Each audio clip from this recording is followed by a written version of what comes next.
Yo, oh, hey, yo, hey, yo, oh, hey, yo, oh, hey, yo, oh, hey, yo, hey, yo, hey, yo, oh, hey, yo, oh, yo,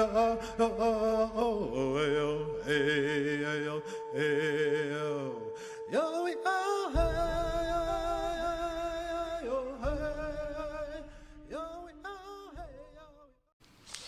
Code Talker by Joseph Bruchac. Published by the Penguin Group. Chapter 14, The Enemies. From the Code Talkers who had been on the canal, I also learned more about our enemies.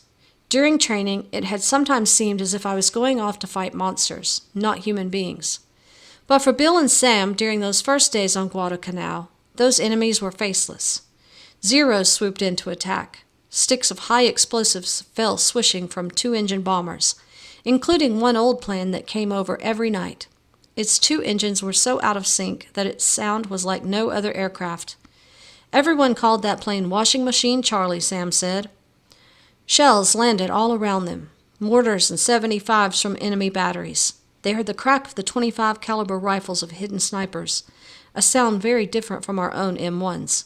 But they didn't see any Japanese soldiers themselves, at least not alive. There were plenty of bodies. Taking care of the American dead was the first priority in combat, and as a result, the bodies of the Japanese soldiers were often left unburied for days. Those corpses were a fearful thing for Navajos to see. You know, grandchildren, our tradition tells us that we must avoid the bodies of those who have died. A bad spirit sometimes remains around the corpse. To even look upon the body of a dead person may make you sick. If someone dies inside a hogan, that hogan is abandoned forever. Some white people, who knew a little bit about our beliefs, wondered if we'd be able to stand it. Would the Navajos just break down as soon as they actually saw dead people? I admit that it was not easy for us grandchildren. We did find it deeply disturbing to look on the bodies of the dead, to step over them, even in some sad cases to share a foxhole for a whole night with a slain comrade. But we had been trained as Marines. Long before going into battle, we'd known we'd have to see and even touch the dead. We did our duty. The enemy soldiers did their duty too. One of their first duties was to fight to the death.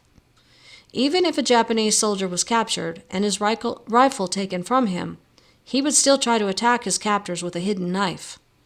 Many years later, after the war, I read a translation of the Imperial Japanese Army Instruction Manual.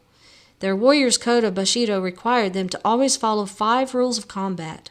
1. Obey without question or hesitation. 2. Always take the offensive.